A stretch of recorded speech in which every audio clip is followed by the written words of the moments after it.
very good morning from Damascus in Syria. We made it through last night's trip, through the border crossings, the customs, everything went well. We had about 7 checkpoints that we had to go through where they opened the boots, checked everything. Our drivers were absolutely amazing. This morning is an early morning because we are off to our next destination, which is Homs.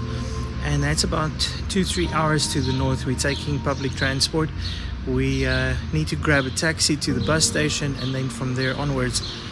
This should be an interesting adventure. It is almost like I can say it's the first time that we are on our own, without any support or anything. We're just traveling.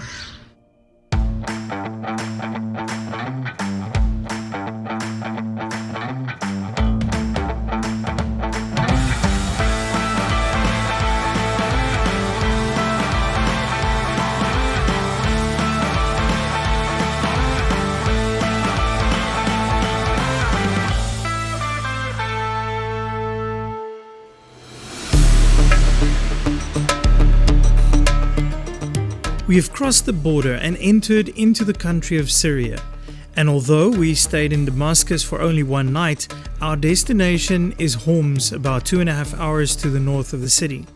We stayed in a monastery and had to have our pre-departure meeting in one of the dorm rooms.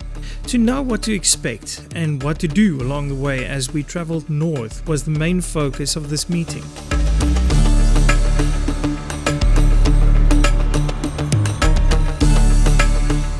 I am nervous but excited. Cannot wait to get on the road. And I'm nervous and excited. And I'm loaded. And I mean I'm loaded.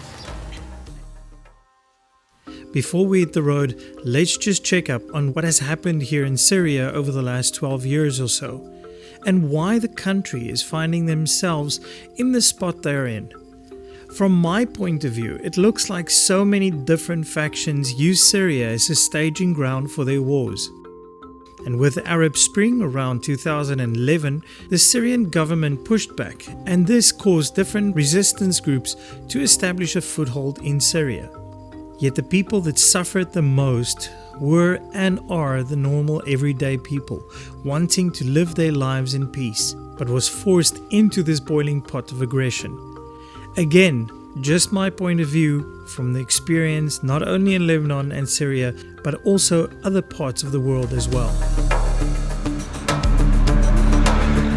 But let's get back to the journey. We are joined by our tour guide, Akel, from Come, Taste and See Travel in Damascus, and he will help us facilitate our trip through this amazing country. And this is also our first trip of many in a local yellow taxi. Bernie, what do you think? Are you ready for this? I'm ready for this. It sounds like we're booked at 3 o'clock. Yes, that would be fantastic. For a whole bunch of people, which is the purpose why we are here. You know, it doesn't matter. To help the people. If we only start at 3, we can work till late. So if they are. My tas is nie in hierdie kar nie.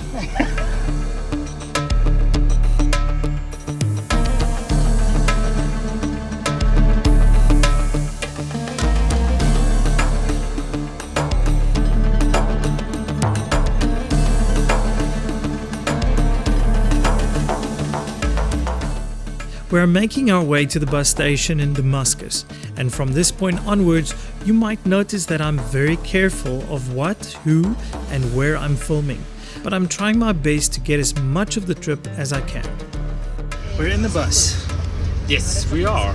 And it's a very nice bus. I was hoping for something different.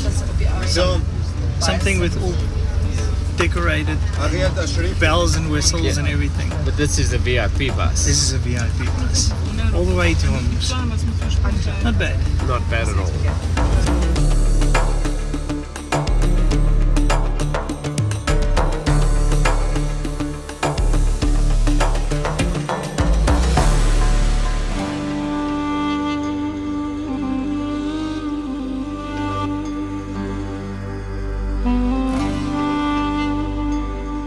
I have to confess that Syria is nothing like I thought it would be. My expectation was total desert, and the large part of the country is, yet where we are traveling it almost looked like South African farm country. Just different.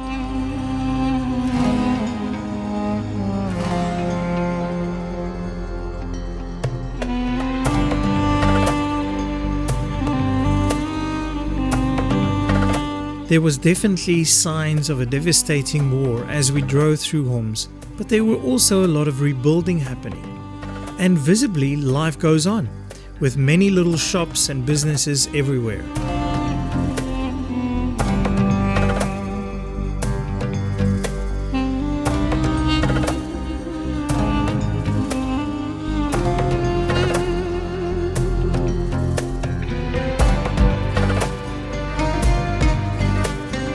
Homs is considered to be the capital of the revolution, and driving through the suburbs and downtown Homs, we could see why it's claimed that 60% of the city was totally destroyed in this war.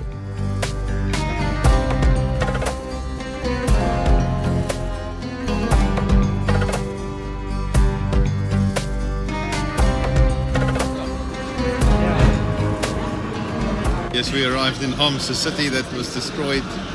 60% of the city destroyed, and it's just great being here, and it's just great being with the people here. There's a vibrancy and there's life in the midst of all the destruction. People still have hope, and it's just great to share that with them. That is true. What are we going to be doing now? Well, we're gonna first always eat, always coffee. It's the national sport. Always coffee first. Yeah. And then we'll take some of the local transport to one of the local churches. The church is launching a clinic, and we are privileged and fortunate enough to spend some time there and be part of the launch and have some doctors with us and buy some hospital beds and fit it with sheets and just be part of whatever we can do to provide hope again in this downward spiral that people live in. Outside of the bus stop, we just got crammed into small little taxis with all our big bags and stuff. And naturally mine is next to me, and our friend that's helping us to travel, he's just making sure that everybody's getting in. This is interesting.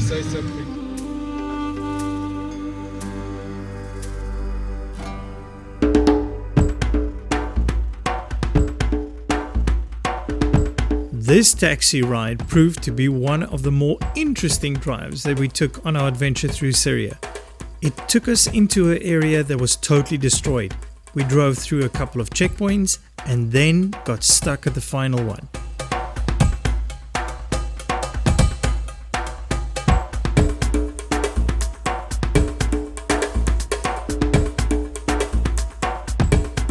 We've gone through more checkpoints than I've ever experienced in my life before.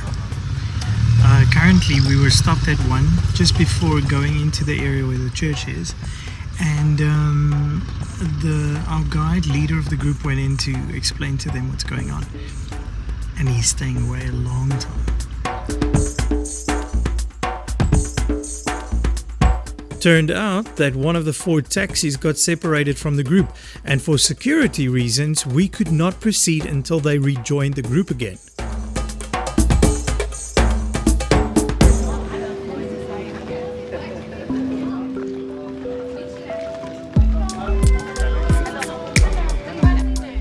Arriving at our destination, we were received with lots of love and friendliness. We did not have much time until the clinic would start that afternoon, so even though we were a bit tired, the team knew what had to be done to be ready.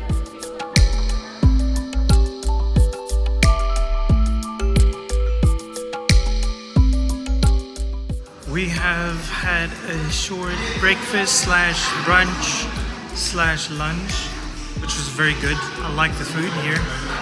And now everybody is unpacking, like you can see.